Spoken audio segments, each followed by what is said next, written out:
कहानी की शुरुआत एक बहुत बड़े आइलैंड से होती है, जहां हमें एक बहुत बड़ा स्टेडियम दिखाई देता है जिसमें 1000-2000 लोग बैठे होते हैं। वहां मौजूद सभी लोगों की नजरें वहीं पास में खड़े स्टाफ पर थीं। तभी स्टाफ के कहने पर एक बहुत बड़ी शार्क धीरे धीरे ले जाकर पानी के ऊपर चारे के लिए लटका देते हैं। तभी वहां मौजूद बेन नाम के लड़के को अजीब सा लगने लगता है। वही उसके बाजू में बैठा उसका छोटा भाई जेक उसे उस शार्क की तरफ देखने को कहता है। और जैसे ही बेन ने उस शार्क की तरफ देखा तो पानी के नीचे से एक बहुत ही विशाल आकार का जीव जिसका नाम मोसासॉरस है पानी से निकलकर उस शार्क को खा जाता है। ये देखकर वहां मौजूद लोगों को काफी मजा आ रहा होता है। ठीक उसी समय स्टेडियम नीचे जाने लगता है। दरअसल जमीन के नीचे उस विशाल मोसासॉरस को देख सकते हैं। जैसे ही स्टेडियम नीचे पहुंचता है तो वही जीव साफ साफ दिखाई देता है। ये देखकर सभी लोगों को और भी ज्यादा मजा आने लगता है और जोर जोर से तालियां बजाना शुरू कर देते हैं। लेकिन तभी मोसासॉरस ने तुरंत ही एक शार्क को खा जाता है। दरअसल इंसानों ने चीन की टेक्नोलॉजी की मदद से डायनासोर को वापस से जिंदा कर दिया था और पैसे कमाने के लिए उन्होंने एक बहुत बड़ा आइलैंड खरीद लिया था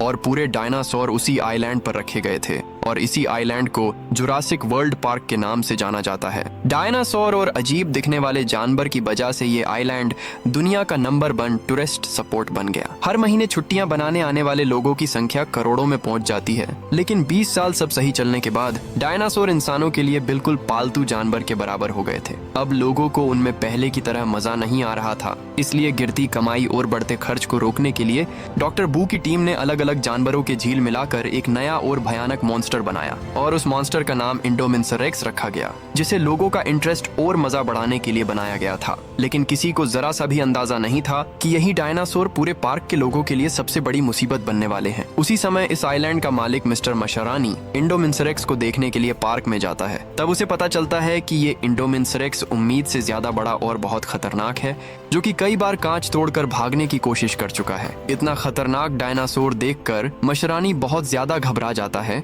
और सिक्योरिटी चेक के लिए रिटायर हो चुके नेवी ट्रेनर ओवेन को बुलाता है। दरअसल ओवेन पहले नेवी में काम कर चुका था और रिटायर होने के बाद उसे एक चिड़ियाघर में डायनासोर को ट्रेन करने की जिम्मेदारी दी गई थी। पर इस वक्त वो रैप्टर एरिया में काम कर रहा था, जहां वो नेवी ट्रेनिंग में सीखे एक्सपीरियंस से रैप्टो को ट्रेनिंग देने की कोशिश करता है। पर हैरानी की बात तो ये थी कि वो उन खूंखार रैप्टो को कंट्रोल कर पा रहा था। इसी बीच एक नया फीडर एक छोटे सुअर बेबी को पकड़ने की कोशिश करता है, लेकिन तभी एक रैप्टो ने उसी के जाल से खींचकर सीधे जो के अंदर पटक देता है। ये देखकर वहां मौजूद सभी रैप्टो का ध्यान उसी फीडर पर चला जाता है। अब हालात ऐसे बन चुके थे कि वो खूंखार रैप्टो किसी भी वक्त उस लड़के को खा सकते थे। लेकिन तभी वहां ओवेन आकर दरवाजे को खोल देता है और तेजी से दौड़कर उस लड़के के सामने जाकर खड़ा हो जाता है और रैप्टो को दूर हटने का ऑर्डर देने लगता है। काफी कोशिश के बाद किसी तरह ओवेन के साथी उस लड़के को बाहर खींचने में कामयाब हो जाते हैं। लेकिन ओवेन अब उनके बीच अकेला फंस चुका था। तभी रैप्टो नीचे झुककर हमला करने की पोजीशन में आ जाते हैं।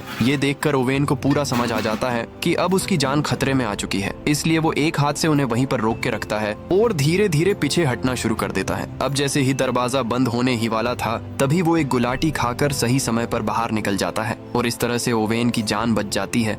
इसके बाद क्रिला ओवेन को इंडोमिनस के पास ले जाती है और बताती है कि ये टीरेक्स के जीन्स से बना एक सीक्रेट हाइपर है, जो कि बचपन से अकेला पला बड़ा है। ये सुनकर ओवेन चेतावनी देता है कि अकेलापन उसे बहुत खतरनाक बना सकता है। इसलिए उसने तुरंत डायनासोर को देखने को कहा। पर हैरानी की बात ये थी कि चारा डालने के बाद भी इंडोमिनसरेक्स कहीं दिखाई नहीं देता। इसलिए सब हैरान रह जाते हैं। और सबसे बड़ी बात तो ये थी कि मॉनिटर सिस्टम भी किसी तरह का हीट सिग्नल पकड़ नहीं पा रहा था, जैसे कि वो विशाल मॉन्स्टर गायब हो गया हो। तभी ओवेन की नजर दीवार पर बने बड़े बड़े नाखूनों के निशानों पर गई और इससे उन्होंने पता लगाया कि शायद इंडोमिनस दीवार पार करके यहाँ से भाग गया हो। ये सुनते ही क्रेला पूरी तरह से टेंशन में आ जाती है। फिर उसने तुरंत अपने कंट्रोल लैब में वापस जाने का फैसला किया और रास्ते में वो अपनी टीम को कॉल करके इंडोमिनस के शरीर में लगी लोकेशन को तुरंत ट्रैक करने को कहा। दूसरी तरफ ओवेन और गार्ड दीवार के पास जाकर ये देखने लगे कि आखिर इतनी बड़ी दीवार पार करके इंडोमिनस बाहर कैसे निकल सकता है। लेकिन तभी कंट्रोल लैब से एक डरा देने वाली खबर आती है कि लोकेशन चिप दिखा रही है कि इंडोमिनस अभी भी अंदर ही मौजूद है। ये सुनकर सब लोगों के होश ही उड़ जाते हैं, क्योंकि उस वक्त ओवेन और गार्ड उन्हीं नाखूनों के निशान को गौर से देख रहे थे। तभी कंट्रोल रूम के स्टाफ ने तुरंत गार्ड को कॉल लगाकर उन्हें फौरन वहां से निकलने को कहा। अब जैसे ही ओवेन ने ये सुना तो वो तेजी से वहां से भागते हुए अंदर वाले गेट की तरफ जाने लगता है। पर तभी आखिरी गार्ड ने रुक कर देखा कि इंडोमिनस ठीक उनके सामने ही आ चुका है और देखते ही देखते अचानक से वो डायनासोर एक गार्ड पर हमला कर देता है। इधर घबराते हुए दूसरा दूसरा गार्ड किसी तरह से दीवार पर बने गेट तक पहुंचता है और उस गेट को तुरंत खोल कर जाने लगता है, लेकिन इसी बीच वो देखता है कि उसका एक दोस्त डायनासोर के हाथों मारा जा चुका है। ये देखकर उसकी वहीं पर पेंट गीली हो जाती है और बिना सोचे समझे वो उस गेट से बाहर भाग निकलता है। उधर ओवेन भी अपनी पूरी ताकत लगाकर तेजी से दौड़ता है और आखिरकार दरवाजा बंद होने से ठीक पहले ही बाहर निकल जाता है। पर इंडोमिनस भी उस गेट को थोड़ा सा खुला देखकर एक तेजी से टक्कर मारता है और पूरा गेट तोड़ देता है और वो भी ओवेन के साथ साथ बाहर निकल आता है। ये खतरनाक मंजर देखकर ओवेन अपनी जान बचाने के लिए खुद को एक गाड़ी के नीचे छुपा लेता है और पीछे मुड़कर उस इंडोमिनस को देखने लगता है। उसके भारी कदमों की आवाज सुनकर ओवेन को पता चल जाता है कि इंडोमिनस अब गार्ड की तरफ बढ़ रहा है। उस वक्त कार के आगे छुपा गार्ड इतना डरा हुआ था कि उसका कलेजा गले तक पहुंच चुका था। तभी इंडोमिनस अपने पंजे की मदद से उस कार को दूर फेंक देता है और गार्ड को एक ही झटके में जिंदा ही खा जाता है। अपनी जान बचाने के लिए ओवेन जल्दी से फ्यूल टैंक की नली को काट देता है और पेट्रोल को गिरने देता है ताकि उसकी गंध इंडोमिनस को कंफ्यूज कर दे और वो उसे सूंघ ना पाए। और सच में इंडोमिनस को ओवेन का पता नहीं चलता और एक जोरदार दहाड़ लगाकर वो वहां से चला जाता है। लेकिन अब वो खतरनाक डायनासोर इंसानों के कैद से आजाद हो चुका था, जिस वजह से कंट्रोल लैब में मौजूद सभी लोग बहुत ज्यादा घबरा जाते हैं। तभी उन्हें पता चलता है कि इंडोमिनस लगभग 5000 मीटर दूर विजिटर एरिया की तरफ बढ़ रहा है, जहां करीब 20 से 25,000 लोग मौजूद हैं। ये देखकर क्रीला ने वहां अलार्म बजाने का फैसला किया, लेकिन तभी वहां मौजूद मशरानी ने उसे ऐसा करने से रोक दिया, क्योंकि ऐसा करने से तुरंत पार्क बंद करना पड़ता और सिक्योरिटी को इसका जिम्मेदार माना जाता, जिससे पार्क बंद भी हो सकता था। इसलिए मशरानी को पूरा यकीन था कि सिक्योरिटी टीम उस डायनासोर को संभाल लेगी। कुछ देर बाद सिक्योरिटी टीम उस जगह पहुंच जाती है जहां ट्रैकिनशिप इंडोमिनस की लोकेशन दिखाई दे रही थी, पर वहां पहुंचने के बाद भी उन्हें इंडोमिनस कहीं दिखाई नहीं देता। तभी एक टीम लीडर देखता है कि नीचे जमीन पर पड़ा ट्रैकर इंडोमिनस के शरीर से निकाल दिया गया है, लेकिन उसी वक्त कुछ खून की बूंदें उसके हाथ पर गिरने लगती हैं। ये देखकर सभी लोग डरकर धीरे धीरे ऊपर देखते हैं और जैसे ही वो ऊपर देखते हैं तो वहां पर वही विशाल डायनासोर मौजूद था। दरअसल इंडोमिनस ने अपना रंग बदलकर खुद को पेड़ों की झाड़ियों में छुपा लिया था। ये देखकर टीम लीडर वहां से भागने ही वाला था कि तभी इंडोमिनस उसे पकड़ लेता है और बाकी मौजूद टीम अपनी बंदूकों से उस पर फायरिंग करना शुरू कर देती है। लेकिन तभी इंडोमिनस गुस्से में टीम लीडर को अपनी पैर से कुचल देता है, जिससे उसकी मौके पर ही मौत हो जाती है। फिर बाकी लोग आगे बढ़कर उस डायनासोर पर लगातार इलेक्ट्रिक शॉट मारते रहते हैं, पर इंडोमिनस बहुत ज्यादा ताकत भर था। उसने एक एक करके सबको बड़ी ही बेरहमी से मार देता है और कुछ ही सेकेंडों में कई लोग अपनी जान गंवा बैठे। ये खबर देखते ही ओवेन गुस्से में क्रिला को चेतावनी देता है कि इंडोमिनस एक ऐसा जानवर है जिसे खुद नहीं पता कि वो असल में किया है, तो अगर वो इस जंगल से बाहर निकल गया तो वो हर जिंदा जीव को मारना शुरू कर देगा, क्योंकि ऐसा करके ही वो जिंदा रह सकता है। इसीलिए उसे रोकने के लिए बड़े हथियारों का इस्तेमाल करना ही पड़ेगा। लेकिन क्रिला अपने हाथ से बनाए इस पार्क को जंग का मैदान बनते हुए नहीं देखना चाहती, इसीलिए उसने ओवेन से ऐसा करने से मना कर दिया। ये सुनकर ओवेन गुस्से में कंट्रोल लैब से बाहर निकल जाता है, लेकिन पार्क में मौजूद 20,000 लोगों की सेफ्टी के लिए क्रिला आखिरकार पूरे पार्क में अलार्म बजा देती है। पर उसी वक्त बेन और उसका छोटा भाई पार्क के एक प्रोजेक्ट का मजा लेने के लिए जा रहे थे और जैसे ही उनकी ट्रेवल कार स्टार्ट हुई कि तभी वहां मौजूद स्टाफ को खतरे की चेतावनी मिल जाती है। इसीलिए वो तुरंत बाकी लोगों को रोक देता है, पर इधर दोनों भाइयों की गाड़ी नहीं रुकती और वो धीरे धीरे पार्क के अंदर की ओर बढ़ती चली जाती है। इस एरिया में शाकाहारी डायनासोर खुलेआम ही घूम रहे होते हैं, जैसे कि 3 सिंग वाला ट्राइसेरोप, बड़े बड़े स्टेगोसॉर्स और वही लंबी गर्दन वाला ब्रैकियोसॉर्स। ये सभी डायनासोर बहुत शांत विभाग के थे, यानी ये किसी को नुकसान नहीं पहुंचाते। पर तभी टूर कार को अचानक एक चेतावनी सुनाई देती है, जिसमें बताया जाता है कि सिस्टम में गड़बड़ी आ गई है और गाड़ी अब अपने आप बोटर के पास लौटेगी। पर बेन का यहाँ से वापस जाने का बिल्कुल भी मन नहीं करता, क्योंकि ये दोनों भाई ऑपरेशन पार्क की मैनेजर क्रिला के भतीजे थे, इसलिए उनके पास एक खास एक्सेस वाला रिस्पेंट था। इसी वजह से बेन सीधा सिस्टम को अपने कंट्रोल में कर लेता है और अपने छोटे भाई को लेकर पार्क की ओर अंदर की तरफ बढ़ना शुरू कर देता है। इधर क्रिला को भी अपने भतीजों की याद आती है, इसीलिए वो तुरंत बेन को कॉल करने की कोशिश करती है, लेकिन उसके फोन में नेटवर्क नहीं था। इसलिए वो घबराकर लैब में मौजूद स्टाफ से पूछती है क्या सभी टूर कार वापस लौट आए हैं। तब स्टाफ चेक करके बताता है कि अभी भी एक टूर कार वापस नहीं आई थी और वही कार क्रिला के दोनों भतीजों की थी। ये सुनकर क्रिला बहुत ही ज्यादा डर जाती है और फौरन रेस्क्यू टीम को वहां जाने को कहती है, पर रेस्क्यू टीम पहले से ही बिजी थी, इसलिए उसे मजबूरी में ओवेन के पास जाकर मदद मांगनी पड़ती है। उधर दोनों भाई पार्क के लास्ट हिस्से तक पहुंच चुके थे और तभी उन्होंने देखा कि आगे का गेट किसी ताकतवर चीज ने तोड़ दिया था। ये देखकर बेन बिना कुछ सोचे समझे अपनी कार को और आगे की तरफ ले जाता है। कुछ देर बाद वो एक घने और डरावने जंगल में पहुंचते हैं जहां कई एंक्लोसोर्स घूम रहे थे। जब छोटे भाई ने देखा कि वहां 4 डायनासोर है, लेकिन बड़े भाई ने उसकी बात काट कर कहा नहीं, वहां 5 डायनासोर हैं। तभी उन्होंने गौर से देखा कि उनकी कार के कांच पर जो परछाई दिख रही है वो असल में 5वां डायनासोर नहीं बल्कि उनके पीछे खड़ा वही खतरनाक डायनासोर इंडोमिनस रेक्स होता है, जो कि बिना शोर किए उनके पीछे आकर खड़ा हो गया था। तभी उसने एक भयानक दहाड़ के साथ उन दोनों भाइयों की कार में एक जोरदार लात मारता है, जिससे दोनों भाई कार के साथ दूर जाकर गिर गए। वो दोनों भाई चैन की सांस ले ही रहे थे कि तभी एक एंक्लोसोर्स की भारी पूंछ कार से टकराई और गाढ़ी लुढ़कती हुई एक पेड़ से जाकर टकरा गई। इधर इंडोमिनस सोचता है कि एंक्लोसोर्स उसका शिकार छीन रहा है, इसलिए उसने तुरंत उस पर हमला कर दिया और देखते ही देखते दोनों के बीच खतरनाक लड़ाई शुरू हो जाती है। जब इंडोमिनस ने उसे खाने की कोशिश की तो उसके लोहे जैसी खाल की वजह से उसके दांत भी फेल हो जाते हैं। तभी इंडोमिनस ने अपनी चालाकी से अपने तेज धार वाले नाखूनों से उसके जांघों पर तेजी से हमला किया, जिससे उसकी जांघों पर बहुत गहरा घाव हो जाता है और आखिरकार उसे पलटकर एक ही झटके में मार देता है। ये सब देखकर दोनों भाई की जान ही निकल जाती है, पर तभी क्रीला अपने भतीजों को फिर से कॉल लगाती है। फोन की आवाज सुनते ही इंडोमिनस का ध्यान कार में मौजूद अपने शिकार की तरफ जाता है। थोड़ी देर उन्हें घूरने के बाद उसने उस कार को अपने पंजों से जकड़ लिया और अपना विशाल मुंह खोलकर सीधे उसे पूरा निगलने की कोशिश की। लेकिन जब उसे ऐसा करने में मुश्किल हुई तो उसने अपनी चालाकी दिखाई। उसने कार को अपने दांतों से पकड़कर नीचे जमीन में जोर जोर से पटकना शुरू कर दिया, जिससे कार के नीचे का कांच टूट जाता है। ये देखकर बड़े भाई ने मौका देखकर अपनी सीट बेल्ट खोल दी और साथ में अपने छोटे भाई को कार से बाहर निकाल लेता है। पर उनकी ये चालाकी इंडोमिनस के आगे नहीं चल सकी और उसने तुरंत उनका पीछा करना शुरू कर दिया। वो दोनों भाई भागते भागते एक छोटे झरने के पास पहुंच जाते हैं, पर पीछे से वही दानव आकर अपना विशाल मुंह खोलकर उन्हें खाने ही वाला होता है कि तभी दोनों भाई उस झरने में छलांग लगा देते हैं, जिससे उन दोनों की जान बच जाती है। इसी बीच क्रीला भी उसी जंगल में पहुंच जाती है, पर यहाँ आकर उसने देखा कि यहाँ के हालत पूरी तरह से बदल चुके हैं। चारों तरफ इंडोमिनस के हाथों मारे गए डायनासोर की लाशें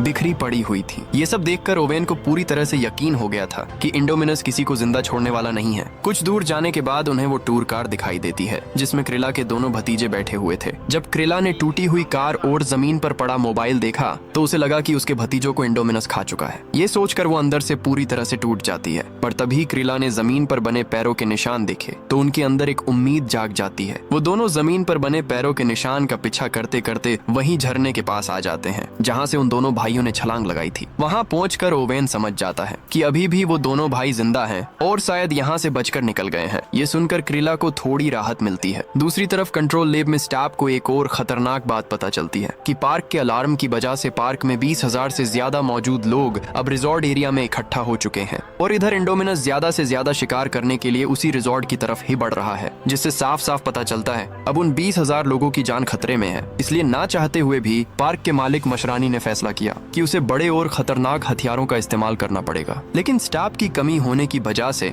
मशरानी खुद हेलीकॉप्टर उड़ाकर खतरनाक हथियारों के साथ इंडोमिनस का शिकार करने के लिए निकल गया। जब टीम ने इंडोमिनस को ढूंढ लिया तो बिना कुछ सोचे उस पर फायरिंग करना शुरू कर दिया। तेज फायरिंग होने की वजह से इंडोमिनस दौड़ते हुए सीधा फ्लाइंग डायनासोर के एरिया में घुस जाता है, जहां बड़े बड़े फ्लाइंग डायनासोर इंडोमिनस की वजह से इधर उधर भागना शुरू कर देते हैं, जिससे पूरे टापू पर हड़कंप मच गया। तभी फायरिंग कर रहे टीम के सैनिकों में से एक को उड़ते हुए डायनासोर ने हेलीकॉप्टर से बाहर गिरा देता है और दूसरा उड़ता हुआ डायनासोर अपनी नुकीली चोंच से एक और सैनिक को मार देता है। फिर हेलीकॉप्टर धीरे धीरे अपना कंट्रोल खोकर नीचे गिरने लगता है और देखते ही देखते वो हेलीकॉप्टर क्रैश होकर तेजी से ब्लास्ट हो जाता है, जिससे मशरानी की भी मौत हो जाती है। इसके बाद वे सभी उड़ते हुए डायनासोर अब आजाद हो जाते हैं। उन्हें पास आते देख ओवेन और क्रीला अंदर जंगल की तरफ भागना शुरू कर देते हैं। दूसरी तरफ दोनों भाई एक कार की मदद से जंगल से बाहर निकल रहे थे, पर इसी बीच छोटे भाई ने देखा कि पंख वाले बड़े बड़े डायनासोर उनके पीछे पीछे आ रहे हैं। ये देखकर छोटा घबराकर अपने बड़े भाई से तेजी से कार चलाने को कहता है। आखिरकार वो दोनों भाई पार्क के एंट्री गेट तक पहुंच जाते हैं और वहाँ के गार्डों ने उन्हें देख लिया।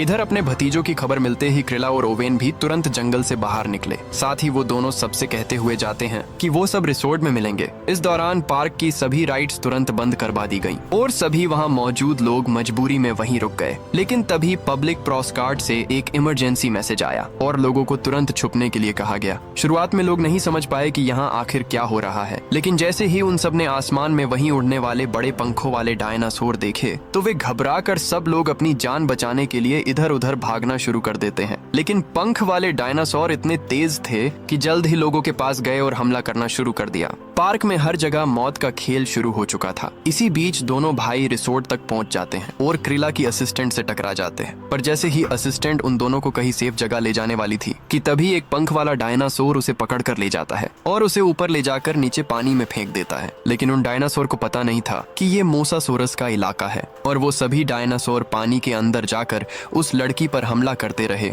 दोनों भाई ये खतरनाक मंजर देखकर बहुत बुरी तरह से डर चुके थे। जैसे ही पंख वाले डायनासोर लड़की को लेकर उड़ने ही वाला होता है कि तभी पानी में से मोसासोरस निकलकर उस डायनासोर को लड़की के साथ खा जाता है। ये देखकर दोनों भाई बहुत ज्यादा घबरा जाते हैं और अपनी जान बचाने के लिए एक सेफ जगह ढूंढने लगते हैं। लेकिन तभी मौके पर सिक्योरिटी टीम वहां पहुंच जाती है और उन्होंने ट्रैंक्विलाइज गन से फायर करके सभी पंखों वाले डायनासोरों को कुछ समय के लिए बेहोश कर दिया जाता है, जिससे सभी रिसोर्ट में मौजूद लोगों को थोड़ी राहत मिल जाती है। पर हालत और भी बिगड़ने वाले थे क्योंकि मिलिट्री ऑफिसर के आते ही उसने सारा कंट्रोल अपने हाथों में ले लिया और जल्दी ही उसने अपना असली प्लेन बनाना शुरू कर दिया। असल में वो रैप्टरों की मदद से उस खतरनाक डायनासोर का शिकार करना चाहता था ताकि ये साबित करने के लिए कि ये रैप्टो मिलिट्री के लिए एक हथियार बन सकते हैं। जब ये बात ओवेन को पता चली तो वो तुरंत वहां पहुंचता है और गुस्से में ऑफिसर को एक जोरदार मुक्का मार देता है क्योंकि इन रैप्टो को उसने बचपन से पाला था, इसीलिए वो इन्हें किसी खतरनाक मिशन में नहीं जाने देना चाहता था। लेकिन अब रिसोर्ट में मौजूद 20,000 लोगों की जान बचने वाली नहीं थी, इसलिए काफी सोचने के बाद ओवेन ना चाहते हुए भी इस मिशन के लिए मानना पड़ता है। इसके बाद उन्होंने इंडोमिनसेरेक्स को पकड़ने के लिए एक हाइड एंड सीक गेम खेलने का फैसला किया। प्लान ये था कि रैप्टो अपनी तेज सूंघने की ताकत से इंडोमिनस का पता लगाएंगे और आर्मी उनके पीछे रहकर खतरनाक हथियारों से उस पर हमला करेंगे। इधर क्रिला को डर था कि दोनों भाई फिर से कहीं भाग ना जाए, इसलिए उसने एक सेफ ट्रक के अंदर बिठा दिया और खुद ट्रक के सामने बैठकर इस पूरे ऑपरेशन को मॉनिटर करने लगी। पूरा प्लान करने के बाद ओवेन ने इंडोमिनस के एक मांस का टुकड़ा निकाला, फिर उसने वो मांस ले जाकर रैप्टरों को सूंघाया और जब सभी रैप्टर तैयार हो गए तब ओवेन ने आखिरकार उनके पिंजरे खोल दिए और साथ ही पूरी मिलिट्री टीम खतरनाक हथियारों के साथ उनके पीछे पीछे जाने लगते हैं। पूरी टीम रैप्टो के पीछे तेजी से घने जंगल में बढ़ते जा रहे थे। कुछ दूर भागने के बाद अचानक रैप्टो एक सुनसान जगह पर रुक जाते हैं। सब लोग पूरी तरह से सावधान हो गए और अपने अपने हथियार लेकर अपनी पोजीशन में छुपकर बैठ जाते हैं, पर उन्हें थोड़ा सा भी अंदाजा नहीं था कि वहाँ कुछ अजीब होने वाला है। लेकिन तभी जंगल के अंदर से वही विशाल जीव इंडोमिनस बाहर उनके सामने आकर खड़ा हो जाता है। ओवेन सोच रहा था कि ट्रेन किए गए रैप्टर इस डायनासोर पर हमला करेंगे, लेकिन हैरानी की बात तो ये थी कि दोनों तरफ के डायनासोर एक दूसरे को घूरने लगते हैं, जैसे कि दोनों डायनासोर के बीच कुछ बातचीत हो रही हो। रैप्टो ने उस पर हमला नहीं किया, बल्कि उन्होंने इंसानों की मौजूदगी को ही उसके सामने शेयर कर दिया था। ये देखकर ओवेन और उसके साथियों को भी कुछ गड़बड़ होने का एहसास हुआ। तभी ओवेन को समझ आया कि इंडोमिनस के शरीर में शायद रैप्टर का डीएनए मिला हुआ है, इसी वजह से वो शायद रैप्टरों से बातचीत कर पा रहा है। इधर कंट्रोल लैब में बैठा ऑफिसर ये देखकर बहुत बुरी तरह से घबरा जाता है। उसने तुरंत सभी लोगों को फायरिंग करने का ऑर्डर दे दिया। यही से पूरा प्लान खराब हो जाता है क्योंकि जिस प्लान से इंडोमिनस को खत्म करना था उसी ने रैप्टरों को इंसानों के खिलाफ खड़ा कर दिया। लेकिन जब सब लोगों ने देखा कि डायनासोर जंगल की तरफ भाग रहे हैं तो वे भी उनका पीछा करते करते जंगल के अंदर चले जाते हैं। पर देखते ही देखते कुछ ही देर में सभी टीम लगभग रैप्टरों के हमले से खत्म हो चुकी थी और ये सब देखकर क्रिला पूरी तरह घबरा जाती है। इसी बीच क्रिला के पास एक सैनिक आता है जो कि अभी अभी रैप्टरों से अपनी जान बचाकर भागा था। लेकिन जैसे ही वो ट्रक का कंटेनर खोलकर बैठने ही वाला था कि तभी एक रैप्टर आकर उसे वहीं पर खा जाता है। ये देखकर कंटेनर में बैठे दोनों भाई बहुत बुरी तरह से डर जाते हैं। हालत बिगड़ते देख क्रिला ट्रक को स्टार्ट करके वहाँ से तेजी से निकलने लगती है। कुछ दूर जाने के बाद अचानक से एक रैप्टर आकर उनका पीछा करने लगता है। कंटेनर का दरवाजा खुला हुआ था, इसलिए रैप्टर किसी भी वक्त कंटेनर में घुसकर उन दोनों भाइयों पर हमला कर सकते थे। डर के मारे बेन कंटेनर में रखे ऑक्सीजन के भारी सिलेंडर उठाकर बाहर रैप्टो पर फेंकना शुरू कर देते हैं ताकि इससे रैप्टर का ध्यान भटक जाए। लेकिन रैप्टर बड़ी ही आसानी से उनसे बचते हुए ट्रक का पीछा करते रहे। तभी क्रिला ने ट्रक के कांच में देखा कि रैप्टर तेजी से उनके करीब आते जा रहे हैं, इसलिए उसने तेजी से ट्रक का स्टीयरिंग घुमाकर उस रैप्टर को टक्कर मार दी। पर दूसरी तरफ से दूसरा रैप्टर उन दोनों भाइयों के बहुत करीब पहुंच जाता है। रैप्टर को करीब आता देख दोनों भाइयों ने मिलकर इलेक्ट्रिक हथियार से तेजी से उस पर हमला कर दिया। ठीक इसी बीच ओवेन भी वहां पहुंच जाता है। फिर जल्दी से सब लोग कंट्रोल लैब की तरफ जाने लगते हैं। उधर कंट्रोल लैब में मौजूद ऑफिसर ऑफिसर ने जब देखा कि प्लेन पूरी तरह से फेल हो चुका है तो वो ये देखकर गुस्सा होने की बजाय खुश होकर लेब पहुंच जाता है। और जब ओवेन और उसके बाकी साथी भी लेब में पहुंचे तो वो सब पूरी तरह से हैरान रह जाते हैं, क्योंकि वहाँ मौजूद सभी कर्मचारी पहले ही हेलीकॉप्टर से भाग चुके थे। तभी डॉक्टर के प्राइवेट लेब में उन्हें इंडोमिनस जीन का असली राज पता चलता है। दरअसल उस जानवर के अंदर कई जानवरों के अलग अलग जीन मिलाए गए थे। ये सच सामने आने के बाद वहाँ ऑफिसर भी आ जाता है। उसने सीधा सीधा बताया कि ये सब उसी का प्लेन था और उसी की वजह से इतना खतरनाक जानवर बनाया गया था। लेकिन इससे पहले कि वो अपनी बात खत्म कर पाता, उससे पहले ही रेप्टो का झुंड यहाँ तक आ पहुँचता है और अगले ही पल वो रेप्टो ऑफिसर के आगे आ जाता है। तब डर के मारे ऑफिसर वही टेक्निक अपनाने की कोशिश करता है जो ओवेन रेप्टो को ट्रेन करने के लिए अपनाता था, पर रेप्टो को ये सब समझ नहीं आता और तुरंत वो ऑफिसर का हाथ खा जाता है। ये देखकर ओवेन और क्रिला अपने भतीजों के साथ लैब से बाहर भागने की कोशिश करते हैं, लेकिन तभी वहाँ 3 रैप्टर एक साथ आकर उन्हें घेर लेते हैं। उनमें से एक रैप्टर के शरीर पर नीली धारियां थीं और उसका नाम ब्लू था, जो कि उनके पूरे झुंड की लीडर थी। तभी ओवेन उसकी आंखों में ध्यान से देखता है, जिससे वो समझ गया कि वो उसकी दुश्मन नहीं है, इसलिए उसने उसके सिर से कंट्रोल वाला कवर हटा देता है। लेकिन तभी इंडोमिनस अपने भारी कदमों के साथ वहाँ आ पहुँचता है और धीरे धीरे ओवेन की तरफ बढ़ने लगता है। एक जगह रुककर इंडोमिनस रैप्टरों को इंसानों पर हमला करने का आदेश देने की कोशिश करता है, पर ब्लू मुड़कर ओवेन को ध्यान से देखती है, जैसे कि उसे कुछ याद आ गया हो। लेकिन ब्लू इंसानों पर हमला करने के बजाय ओवेन को यहाँ से भागने का इशारा करती है। साथ ही वो इंडोमिनस की तरफ मुड़कर एक तेज दहाड़ लगाती है। ये देखकर इंडोमिनस को बहुत ज्यादा गुस्सा आ जाता है और अपनी भारी पूंछ की मदद से वो ब्लू को दूर फेंक देता है। लेकिन जैसे ही पीछे खड़ी ब्लू की दोनों सहेलियों ने ब्लू को पिटता देखा तो उन्होंने तुरंत तेजी से इंडोमिनस पर हमला कर दिया। लेकिन इंडोमिनस बहुत ही ज्यादा ताकतवर था, इसलिए उसने चुटकियों में ही उन दोनों रैप्टर्स को मार डाला। इसी बीच क्रिला के दिमाग में एक आइडिया आता है। वो तुरंत कंट्रोल में अपने साथी को कॉल करके नंबर 9 वाले पार्क का गेट खोलने को बोल देती है, क्योंकि उन्हें इस ताकतवर डायनासोर को खत्म करने के लिए उससे भी ज्यादा ताकतवर डायनासोर की जरूरत पड़ेगी। जैसे ही पार्क का गेट खोला जाता है तो उसमें से उसी जैसा एक खूंखार डायनासोर निकलता है, जिसे 20 साल पहले तैयार किया गया था। क्रिला जैसे तैसे करके जल्द ही टिरेस्ट को इंडोमिनस के सामने ले आती है और देखते ही देखते उन दोनों खतरनाक डायनासोर्स में लड़ाई शुरू हो जाती है। जब टिरेस्ट उस भयानक इंडोमिनस से लड़ाई करता है तो वो इंडोमिनस को याद दिला देता है कि यहाँ का असली राजा कौन है। पर लड़ाई के दौरान टिरेस्ट बूढ़ा होने की वजह से इंडोमिनस के आगे धीरे धीरे कमजोर पड़ने लगता है। लेकिन इसी बीच ब्लू दोबारा उठकर दौड़ती हुई इंडोमिनस पर हमला बोल देती है और ब्लू जैसे तैसे करके इंडोमिनस का ध्यान भटका देती है। और इसी मौके का फायदा उठाकर टिरेस्ट अपने मजबूत जबड़ों से इंडोमिनस की गर्दन पकड़ लेता है। ब्लू के साथ मिलकर टिरेस्ट इंडोमिनस को धूल चटा देता है। इसी वजह से टिरेस्ट मौका देखकर इंडोमिनस को एक जोरदार धक्का देकर नीचे जमीन पर पटक देता है। लेकिन इस लड़ाई के शोर ने समुद्र के असली शिकारी का ध्यान अपनी ओर खींच लिया था और तभी अचानक से समुद्र के अंदर से मोसासोरस बाहर निकलता है और इंडोमिनस की गर्दन को बड़ी मजबूती से पकड़ लेता है। देखते ही देखते वो उसे समुद्र के अंदर तेजी से खींच कर ले जाता है और इसी तरह इंडोमिनस की मौत हो जाती है। और इसी सीन के साथ ये कहानी यहीं पर खत्म होती है। वीडियो अच्छी लगी तो एक लाइक करना और चैनल को सब्सक्राइब करना ना भूलें।